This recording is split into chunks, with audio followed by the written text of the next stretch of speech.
Assalamualaikum sahabat waktu, selamat datang di channel Demi Waktu. Channel ini akan mengulas mengenai berbagai berita terbaru dalam kacamata positif dan menyampaikan beberapa informasi yang unik dan menarik.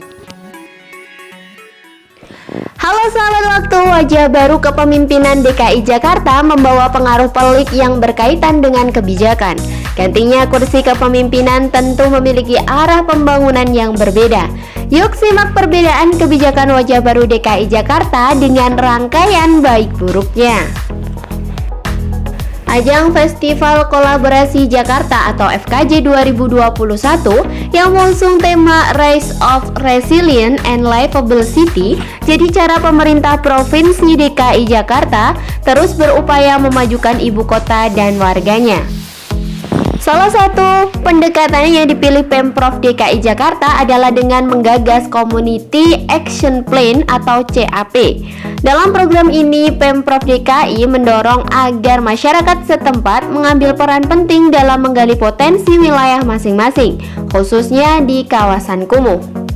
Bersama dengan masyarakat serta para ahli, kami mengidentifikasi masalah, kemudian kami menggali potensi kawasan kumuh tersebut, kata Kepala Bidang Dinas Perumahan Rakyat dan Kawasan Permukiman Kabid DPRKP DKI Jakarta, Retno Sulistianingrum.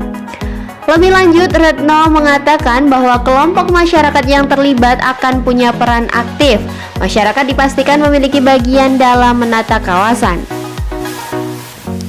Kami di sini juga berharap peran aktif Pokmas tersebut. Jadi tidak hanya pemerintah yang aktif di sana, kami juga melibatkan masyarakat, mereka diberikan kesempatan untuk menata kawasan tersebut, ujar Retno. Tak hanya itu, Retno menjelaskan bahwa masyarakat juga dilibatkan dalam proses pembangunan daerah. Dari hal ini diharapkan semua kebutuhan masyarakat bisa diakomodasi. Alhamdulillah kita bisa lihat sampai saat ini kami berkolaborasi dengan masyarakat warga setempat untuk menyusun perencanaan sampai pelaksanaan pembangunan. Inilah yang disebut kolaborasi, pungkasnya. Di sisi lain, pakar sosiolog perkotaan Rita Pandawangi juga menyampaikan sudut pandangnya atas kemajuan Jakarta. Menurut Rita, memang sudah saatnya keberagaman masyarakat menjadi faktor dalam menentukan kebijakan. Menurut saya ini sudah waktunya kita lebih mengenali masyarakat kita yang lebih beragam. Indonesia sangat beragam tentu saja soal etnis, soal agama kita beragam, tapi juga secara ekonomi, secara sosial, secara budaya kita pun beragam. Dan kita harus mengenali keberagaman itu sebelum kita memutuskan untuk melakukan sesuatu di kota-kota kita yang sangat beragam ini, tutur Rita. Gubernur DKI Jakarta Anies Baswedan mengenang peliknya upaya membenahi permukiman warga di Kampung Akuarium, Penjaringan, Jakarta Utara. Kawasan yang semula pemukiman kumuh itu telah diresmikan Anies pada 17 Agustus 2021 jadi rumah susun yang dihuni dan dikelola warga. Pada 11 April 2016, Gubernur DKI Jakarta saat itu Basuki Cahayapurnama alias Ahok menggusur Kampung Akuarium. Sebanyak 345 kepala keluarga Kampung Akuarium direlokasi paksa ke rumah susun di berbagai lokasi di Jakarta. Meski saat itu Pemprov DKI menjamin tempat tinggal mereka di beberapa rusunawa, warga menolak untuk pindah dari sana. 5 tahun lalu sepulang dari sekolah, harapan akan masa depan cerah seketika sirna. Rumah orang satu kampung diratakan bulldozer.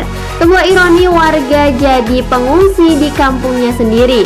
Rumah disapu, status kependudukan dicabut, masa depan terasa gelap. Tulis Anies di akun Facebooknya dikutip pada Selasa 7 Desember. Meski kenangan buruk itu tak bisa dihapus, lanjut Anies, masa depan warga Kampung Akuarium bisa hidup kembali. Hal ini setelah warga bisa tempat tinggal di wilayah itu dengan bangunan tetap tinggal yang jauh lebih layak dari rusunawa. Warga tak dicerabut dari akarnya, melainkan merasa memiliki apa yang menjadi hak mereka, ujar Anies. Gubernur DKI Jakarta itu menilai fungsi sosial rumah sebagai ruang sosial sangat penting karena rumah bukan sekedar bentuk fisik sebuah bangunan. Bagi warga, rumah bukan sekedar bangunan fisik, rumah adalah ruang hidup, ruang harapan akan masa depan yang lebih baik dari ibu kota.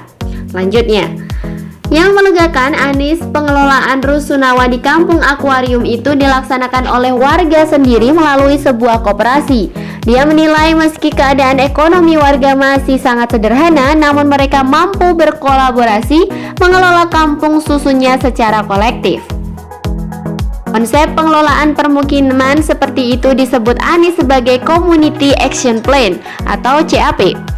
Konsep yang sama akan terus diterapkan Pemprov DKI di program-program penataan kampung lainnya, di antara di Tanah Merah, Bukit Duri, dan Cakung. Cerita Kampung Susun Akuarium hanyalah satu dari 21 kampung yang ditata dengan pendekatan lebih humanis, kata Anies. Pada 14 Januari 2018, Gubernur Anies Baswedan meluncurkan program Community Action Plan di 16 kampung. Program tersebut merupakan wacana aksi dari Pemprov DKI Jakarta yang melibatkan lembaga swadaya masyarakat dan kelompok kerja untuk menciptakan kampung berkualitas yang lestari dan sejahtera.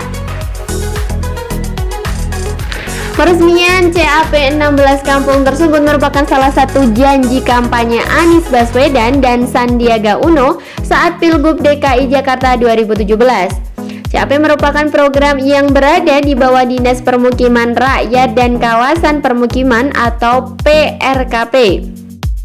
Ke-16 kampung yang menjadi sasaran CAP antara lain Kampung Akuarium, Lodan Muka Marlina, Gedung Pompa, Elektro Kunir Pinangsia, Nelayan Kerang Ijo, Rawa Barat, Rawa Timur, Tongkol Kerapu, Tembok Bolong, dan Baru Tembok.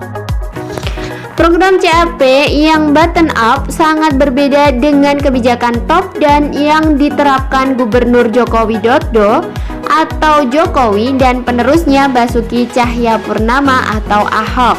Pada masa kepemimpinannya, kedua gubernur itu banyak membangun rumah susun untuk disewakan kepada warga korban penggusuran di berbagai daerah.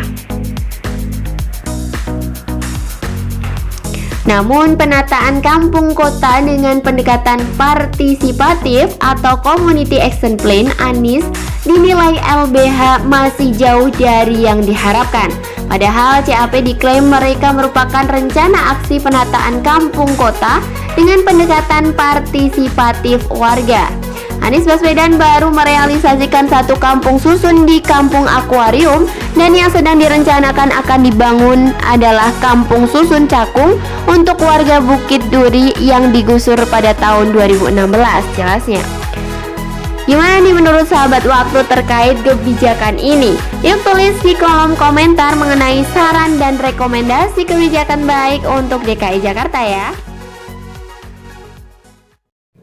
Dan untuk sahabat waktu dimanapun berada, mohon sedikiranya untuk menyempatkan subscribe, like, dan komen video ini.